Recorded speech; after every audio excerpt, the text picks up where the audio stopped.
Hi welcome back to Divya's colourful way all in one. ಇವತ್ತಿನ ವ್ಲಾಗನ್ನು start ಮಾಡೋಣ. Actually ನಾನು ಮಧ್ಯಾಹ್ನದ ಊಟನ ಮುಗಿಸಿ ಇವಾಗ ವ್ಲಾಗನ್ನು ಸ್ಟಾರ್ಟ್ ಮಾಡ್ತಾ ಇದ್ದೀನಿ.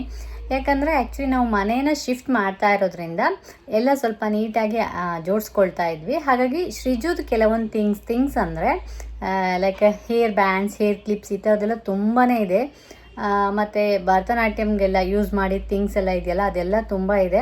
ಅದನ್ನೆಲ್ಲ ಹಾಗೆ ಸುಮ್ಮನೆ ಒಂದು ಕವರಲ್ಲಿ ತುಂಬಿಟ್ಟಿದ್ದೆ, ನೀಟಾಗಿ ಜೋಡಿಸೇ ಇರಲಿಲ್ಲ, ಹಾಗೆ ಇಟ್ಟಿದ್ದೆ. ಬಟ್ ಇವಾಗ ನೀಟಾಗಿ ಅದನ್ನೆಲ್ಲ ಆರ್ಗನೈಸ್ ಮಾಡಬೇಕು ಅಂತ ಹೇಳಿಬಿಟ್ಟು ನಾನು ಅಮೆಝಾನಲ್ಲಿ ಒಂದು ಪೌಚನ್ನು ಆರ್ಡರ್ ಮಾಡಿದ್ದೀನಿ. ಸೊ ಆ ಪೌಚಲ್ಲಿ ಇದನ್ನ ನೀಟಾಗಿ ಹೇಗೆ ಆರ್ಗನೈಸ್ ಮಾಡ್ತೀನಿ ಅಂತ ನೀವು ಈ ವ್ಲಾಗಲ್ಲಿ ನೋಡ್ಬೋದು. ಅದಕ್ಕಿಂತ ಮುಂಚೆ ನನ್ನ ಹಿಂದಿನ ವ್ಲಾಗಲ್ಲಿ ಬಂದಂಥ ವಿಷಯದ ಬಗ್ಗೆ ಒಂದು 3 ಕ್ವಶನನ್ನು ಕೇಳಿದ್ದೆ. ಅದಕ್ಕೆ ಒಂದು 2 ಕಮೆಂಟ್ಸ್ ಮಾಡಿದರು ಆನ್ಸರು. ತುಂಬ ಥ್ಯಾಂಕ್ಸ್ ಕಮೆಂಟ್ ಮಾಡಿದ್ದಕ್ಕೆ. ಇನ್ನು ತುಂಬ ಜನ ಕಮೆಂಟ್ ಮಾಡಿಲ್ಲ ಆನ್ಸರ್. ಕೆಲವರು ಗೊತ್ತಿದ್ದರೂ ಕಮೆಂಟ್ ಮಾಡಿರಲಿಕ್ಕಿಲ್ಲ, ಇನ್ನು ಕೆಲವ್ರಿಗೆ ಗೊತ್ತಿರಲಿಕ್ಕಿಲ್ಲ ಅಂತ ಅಂದ್ಕೊಳ್ತೀನಿ. ಬಟ್ ಆ್ಯಕ್ಚುಲಿ ನಾವಿವಾಗ ಯಾವುದೋ ಹೀರೋಯಿನ್ ಬಗ್ಗೆ ಏನಾದರೂ ಕ್ವಶನ್ ಕೇಳಿದ್ರೆ ಪಟ್ ಅಂತ ನಾವು ಆನ್ಸರ್ ಕಮೆಂಟ್ ಮಾಡ್ತೀವಿ. ಬಟ್ ಇಂಥ ವಿಷಯಗಳ ಬಗ್ಗೆ ಸ್ವಲ್ಪ ನೆಗ್ಲೆಕ್ಟ್ ಮಾಡ್ತೀವಿ. ಬಟ್ ಆ ರೀತಿ ನೆಗ್ಲೆಕ್ಟ್ ಮಾಡದೆ ಆನ್ಸರ್ ಕಮೆಂಟ್ ಮಾಡಿದ್ರೆ ಚೆನ್ನಾಗಿರುತ್ತೆ ಅಂತ ಅನಿಸುತ್ತೆ. ಮತ್ತು ಅಷ್ಟೇ ಅಲ್ಲದೆ ಈ ಪ್ರಶ್ನೆಗಳನ್ನ ನಿಮ್ಮ ಮಕ್ಕಳಿಗೆ ಕೇಳಿದರೆ ಅವರು ಕೂಡ ಆನ್ಸರ್ ತಿಳ್ಕೊಳ್ತಾರೆ ಅಂತ ನನ್ನ ಅಭಿಪ್ರಾಯ. ಓಕೆ, ಪರವಾಗಿಲ್ಲ. ಬಟ್ ತುಂಬ ಜನಕ್ಕೆ ಆನ್ಸರ್ ಗೊತ್ತಿಲ್ಲದೆ ಕೂಡ ಇರ್ಬೋದು. ಅಂಥವರಿಗೆ ನಾನು ಇವತ್ತಿನ ವ್ಲಾಗಲ್ಲಿ ಆನ್ಸರನ್ನು ಹೇಳ್ತೀನಿ. ಆನ್ಸರ್ ಬೇಕಾದರೆ ವ್ಲಾಗ್ನ ಕೊನೆವರೆಗೆ ನೋಡಿ. ಅದಷ್ಟೇ ಅಲ್ಲದೆ ಇವತ್ತಿನ ವ್ಲಾಗ್ನಲ್ಲೂ ಸಹ ನಾನೊಂದೆರಡು ಪ್ರಶ್ನೆಯನ್ನು ಕೇಳ್ತೀನಿ, ನೀವು ಆನ್ಸರ್ನ ಕಮೆಂಟ್ ಮಾಡ್ಬೋದು. ನೀವಿಲ್ಲಿ ನೋಡ್ಬೋದು ವೆರೈಟಿ ಆಫ್ ಕ್ಲಿಪ್ಸು, ಬ್ಯಾಂಡ್ಸು, ದಾರ ಎಲ್ಲ ಫುಲ್ ಮಿಕ್ಸಪ್ ಆಗಿಬಿಟ್ಟಿದೆ. ಅದಕ್ಕೆ ಎಲ್ಲದನ್ನೂ ಇವಾಗ ನೀಟಾಗಿ ನಾನು ಸಪ್ರೇಟ್ ಮಾಡಬೇಕು ಅಂತ ಅಂದ್ಕೊಂಡಿದ್ದೀನಿ.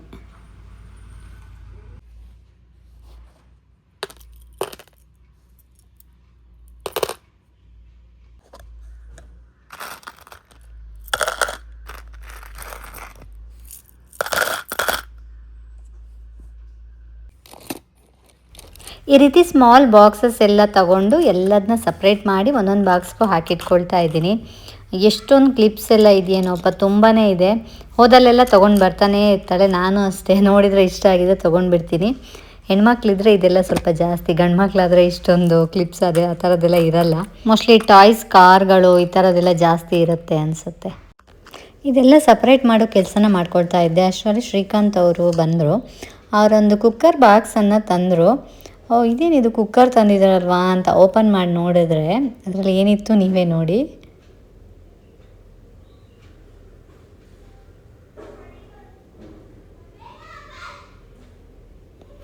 ಫುಲ್ ಬಾಕ್ಸ್ ಆಫ್ ಮ್ಯಾಂಗೋಸು, ತುಂಬಾ ಚೆನ್ನಾಗಿತ್ತು. ಒಂದೊಂದು ಮ್ಯಾಂಗೋಸೇ ಆಲ್ಮೋಸ್ಟ್ 1/2 ಕಿಲೋ ಇರ್ಬೋದು, ಅಷ್ಟು ದೊಡ್ಡ ಮ್ಯಾಂಗೋಸು. ತುಂಬಾ ಚೆನ್ನಾಗಿತ್ತು. ಯಾವುದು ಹಣ್ಣಾಗಿರಲಿಲ್ಲ, ಎಲ್ಲ ಕಾಯಿದೆ. ಇಲ್ಲಿದ್ರೆ ಟೇಸ್ಟು ನೋಡಿಬಿಡ್ಬೋದಿತ್ತು.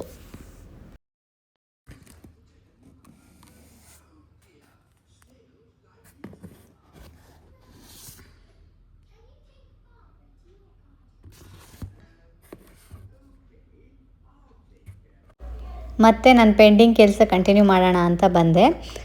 ಸೇಮ್ ಅದೇ ರೀತಿ ಇನ್ನೊಂದು ಸ್ಮಾಲ್ ಬಾಕ್ಸಲ್ಲಿ ಪಿನ್ಸ್ ಎಲ್ಲ ಹಾಕಿಡೋಣ ಅಂತ ಹಾಕಿಡ್ತಾ ಇದ್ದೆ. ಓಕೆ, ಕೆಲಸ ಮಾಡ್ತಾನೆ. ನನ್ನ ಹಿಂದಿನ ಬ್ಲಾಗಲ್ಲಿ ಕ್ವಶನ್ ಕೇಳಿದ್ದೆ ಅಂತ ಹೇಳಿದ್ನಲ್ಲ, ಅದಕ್ಕೆ ಇವಾಗ ನಾನು ಆನ್ಸರನ್ನು ಹೇಳ್ತೀನಿ. ಆ್ಯಕ್ಚುಲಿ ಹಿಂದಿನ ಬ್ಲಾಗು ಕುವೆಂಪು ಅವರ ಮನೆಗೆ ನಾವು ವಿಸಿಟ್ ಮಾಡಿದ್ರಿಂದ ಅದಕ್ಕೆ ಸಂಬಂಧಿಸಿದಂತೆ ಒಂದು 3 ಕ್ವಶನ್ ಕೇಳಿದ್ದೆ. ಮೊದಲನೇ ಕ್ವಶನ್ ಏನು ಅಂತ ಅಂದರೆ, ಕುವೆಂಪು ಅನ್ನೋದು ಅವರ ಕಾವ್ಯನಾಮ, ಹಾಗಾದರೆ ಅವರ ಪೂರ್ಣ ಹೆಸರೇನು ಅಂತ. ಕುವೆಂಪು ಅವರ ಪೂರ್ಣ ಹೆಸರು ಕುಪ್ಪಳ್ಳಿ ವೆಂಕಟಪ್ಪ ಪುಟ್ಟಪ್ಪ ಅಂತ. ಈ ಪಿನ್ಗಳಂತೂ ಅರ್ಜೆಂಟಿಗೆ ಯಾವಾಗಲೂ ಸಿಗೋದೇ ಇಲ್ಲ. ನಾವು ಸುಮ್ಮನಿದ್ದಾಗ ಅಲ್ಲಲ್ಲಿ ಕಾಣ್ತಾ ಇರತ್ತೆ. ಬಟ್ ಏನಾದರೂ ಸ್ಯಾರಿಗೀರಿ ಉಡೋಣ ಅಂದಾಗ ಒಂದು ಪಿನ್ ಕೂಡ ಸಿಕ್ಕಲ್ಲ, ಎಲ್ಲ ಕಡೆ ಹುಡ್ಕಾಡಬೇಕು. ಅದಕ್ಕೆ ಒಂದು ಸೇಫಾಗಿ ಒಂದು ಬಾಕ್ಸಲ್ಲಿ ಹಾಕಿಟ್ರೆ ಒಳ್ಳೆಯದು ಅಂತ ಇದಕ್ಕೂ ಒಂದು ಸ್ಮಾಲ್ ಬಾಕ್ಸ್ನ ಅರೇಂಜ್ ಮಾಡಿದ್ದೀನಿ. ಇವಾಗ ಸೆಕೆಂಡ್ ಮತ್ತು ಥರ್ಡ್ ಕ್ವಶನ್ಗೆ ಆನ್ಸರ್ ಕೂಡ ಹೇಳ್ಬಿಡ್ತೀನಿ.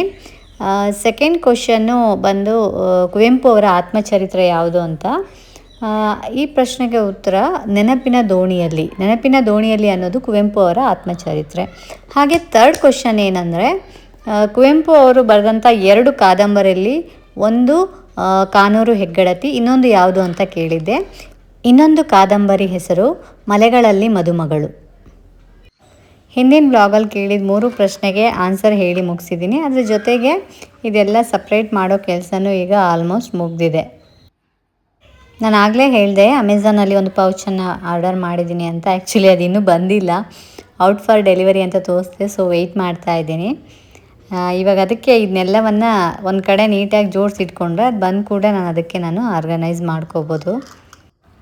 ಇದೆಲ್ಲ different variety of hair bands ಶ್ರೀಜುದು. ಇದನ್ನ ಅವಳು ತಲೆಗೆ ಹಾಕೋದಕ್ಕಿಂತ ಕೈಗೆ ಮತ್ತು ಕಾಲಿಗೆ ಎಲ್ಲ ಹಾಕ್ಕೊಂಡಿರ್ತಾಳೆ. ಆ್ಯಂಕ್ಲೆಟ್ ಥರ ಕಾಲಿಗೆ ಹಾಕ್ಕೊಂಡಿರ್ತಾಳೆ, ಬಳೆ ಥರ ಕೈಗೆ ಹಾಕ್ಕೊಂಡಿರ್ತಾಳೆ. ಸೊ ಎಲ್ಲನ ಸಪ್ರೇಟ್ ಮಾಡಿ ನೀಟಾಗಿ ಬಾಕ್ಸಿಗೆ ಹಾಕಿಟ್ಟಿದ್ದೀನಿ. ಓಕೆ, ನಾನು ಇವತ್ತಿನ ಬ್ಲಾಗಲ್ಲೂ 2 ಕ್ವಶನ್ ಕೇಳ್ತೀನಿ ಅಂತ ಹೇಳಿದೆ. ಬಟ್ ಆ್ಯಕ್ಚುಲಿ ನಾನಿವತ್ತು ಕೇಳ್ತಾ ಇರೋದು ಕ್ವಶನ್ ಅಲ್ಲ, ಕನ್ನಡದ ಒಗಟನ್ನು ಕೇಳ್ತಾ ಇರೋದು. ನಾವು ಸಣ್ಣ ಇರಬೇಕಾದ್ರೆ ನಮ್ಮ ಅಜ್ಜಿ ಎಲ್ಲ ಹೇಳ್ತಾ ಇದ್ದಂಥ ಒಗಟು ಹೇಳ್ತೀನಿ. ತುಂಬ ಸಿಂಪಲ್ ಆಗಿರುವಂಥ ಒಗಟು. ನಿಮಗೆ ಆನ್ಸರ್ ಗೊತ್ತಿರುತ್ತೆ ಅಂದ್ಕೊಳ್ತೀನಿ. ಪ್ಲೀಸ್ ಗೊತ್ತಿದ್ದರೆ ಕಮೆಂಟ್ ಮಾಡಿ. ಮೊದಲನೇ ಒಗಟು ಏನಂತಂದರೆ, ಅಪ್ಪನ ದುಡ್ಡು ಎಣ್ಸೋಕ್ಕಾಗಲ್ಲ, ಅಮ್ಮನ ಸೀರೆ ಮಡ್ಚೋಕ್ಕಾಗಲ್ಲ. ಆನ್ಸರ್ನ ಕಮೆಂಟ್ ಮಾಡಿ. ಆ್ಯಕ್ಚುಲಿ ನಾನು ಈ ಕೆಲಸನ ಶ್ರೀಜು ಬರೋಷ್ಟರಲ್ಲಿ ಮುಗಿಸ್ಬೇಕು ಅಂತ ಅಂದ್ಕೊಂಡಿದ್ದೆ. ಬಟ್ ಪೌಚ್ ಬರದೇ ಇರೋ ಕಾರಣಕ್ಕೆ ಇದು ಸ್ವಲ್ಪ ಪೆಂಡಿಂಗ್ ಉಳೀತು. ಶ್ರೀಜು ಬಂದವಳೆ ಡ್ರೆಸ್ ಕೂಡ ಚೇಂಜ್ ಮಾಡಿಲ್ಲ, ಏನಿದೆ ಎಲ್ಲ ಚೆಕ್ ಮಾಡಲಿಕ್ಕೆ ಸ್ಟಾರ್ಟ್ ಮಾಡಿದ್ಲು.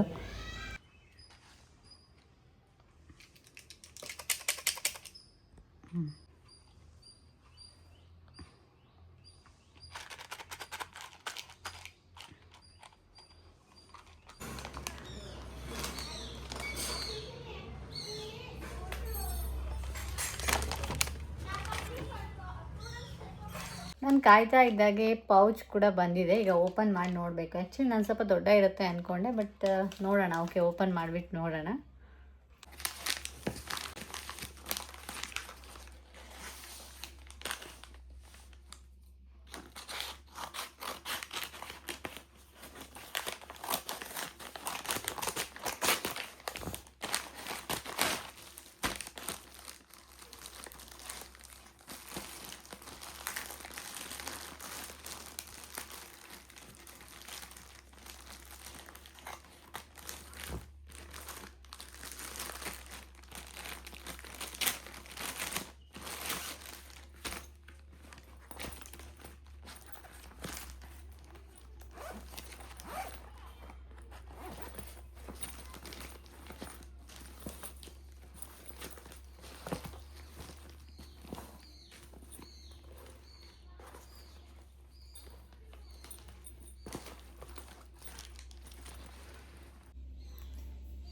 ಈಗ ಈ ಎಲ್ಲ ಬಾಕ್ಸ್ನ ಅದರಲ್ಲಿ ನೀಟಾಗಿ ಅರೇಂಜ್ ಮಾಡೋಣ.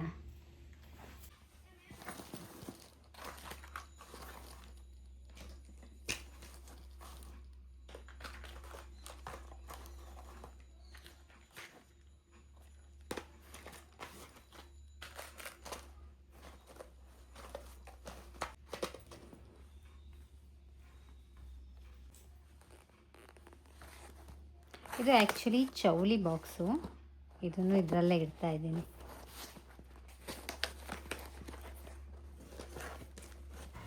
ಈ ಪಿನ್ನು, ಕ್ಲಿಪ್ಪು, ಹೇರ್ ಪಿನ್ಸು, ಈ ಸ್ಮಾಲ್ ಥಿಂಗ್ಸ್ನ ಆ್ಯಕ್ಚುಲಿ ಮೇಂಟೈನ್ ಮಾಡೋದೇ ಕಷ್ಟ. ಯಾಕಂದರೆ ನಮಗೆ ಅರ್ಜೆಂಟಿಗೆ ಬೇಕಾದಾಗ ಸಿಗೋದೇ ಇಲ್ಲ. ಈ ರೀತಿ ನೀಟಾಗಿ ಆರ್ಗನೈಸ್ ಮಾಡಿಟ್ರೆ ನಮಗೆ ಯಾವಾಗ ಬೇಕೋ ಆವಾಗ ನೀಟಾಗಿ ಯೂಸ್ ಮಾಡ್ಕೋಬೋದು.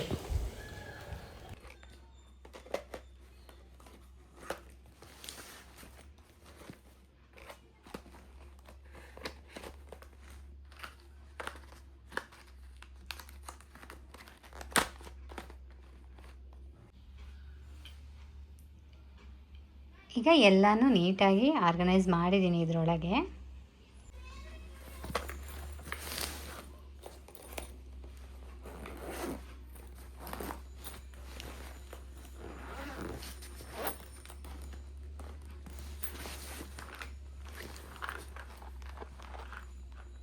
ಎರಡು ಜಿಪ್ಪನ್ನು ಕೊಟ್ಟಿದ್ದಾರೆ ಮತ್ತು ಈ ರೀತಿ ಹೋಲ್ಡ್ ಮಾಡಲಿಕ್ಕೆ ಹ್ಯಾಂಡಲ್ ಕೂಡ ಇದೆ. ಇವಾಗ ಕೆಲಸ ಕಂಪ್ಲೀಟ್ ಆಗಿದೆ. ಇನ್ನೂ ಸ್ವಲ್ಪ ಸ್ಪೇಸಸ್ ಇದೆ. ಸ್ವಲ್ಪ ಒತ್ತಿ ಇನ್ನೂ ಇಡ್ಬೋದು. ಇನ್ನೂ ಸ್ಮಾಲ್ 1-2 ಬಾಕ್ಸ್ ಈ ಮುಂದ್ಗಡೆ ಇಡ್ಬೋದು. ಬಟ್ ತುಂಬಾ ಚೆನ್ನಾಗಿದೆ. 200 ರುಪೀಸ್ಗೆ ಓಕೆ ಅಂತ ಹೇಳ್ಬೋದು. ನಾನು ಅಮೆಝಾನಲ್ಲಿ ಬುಕ್ ಮಾಡಿರೋದು. ಓಕೆ, ಇವತ್ತಿನ ಬ್ಲಾಗ್ ನೋಡಿದ್ರಲ್ವಾ. ಆ್ಯಕ್ಚುಲಿ ನಾನು 2 ಒಗಟು ಹೇಳ್ತೀನಿ ಅಂತ ಆವಾಗಲೇ ಹೇಳಿದ್ದೆ. ಬಟ್ ಒಂದು ಒಗಟು ಮುಗಿಸಿದ್ದೀನಿ. ಇನ್ನೊಂದು ಒಗಟನ್ನ ಇವಾಗ ಹೇಳ್ತೀನಿ. ಸೆಕೆಂಡ್ ಒಗಟು ಏನು ಅಂತ ಅಂದರೆ, ಇದು ನಿನಗೆ ಸ್ವಂತ, ಇದನ್ನ ಊರವರೆಲ್ಲ ಯೂಸ್ ಮಾಡ್ತಾರೆ, ಆದರೆ ನೀನು ಮಾತ್ರ ಯೂಸೇ ಮಾಡಲ್ಲ. ಏನಿರ್ಬೋದು? ಓಕೆ, ಗೆಸ್ ಮಾಡಿ, ಯೋಚನೆ ಮಾಡಿಬಿಟ್ಟು ಆನ್ಸರ್ ಗೊತ್ತಿದ್ದರೆ ಕಮೆಂಟ್ ಮಾಡಿ. ಗೊತ್ತಿರಲಿಲ್ಲ ನೆಕ್ಸ್ಟ್ ವ್ಲಾಗಲ್ಲಿ ಆನ್ಸರ್ ಅಂತೂ ಖಂಡಿತವಾಗ್ಲೂ ಹೇಳ್ತೀನಿ. ಓಕೆ, ಇವತ್ತಿನ ವ್ಲಾಗನ್ನು ಮುಗಿಸ್ತಾ ಇದ್ದೀನಿ. ಇನ್ನೊಂದು ವ್ಲಾಗ್ ಜೊತೆ ನೀವು ಸ್ಕ್ರೀನ್ ಮೇಲೆ ಬರ್ತೀನಿ. ಅಲ್ಲಿವರೆಗೆ ಬಾಯ್.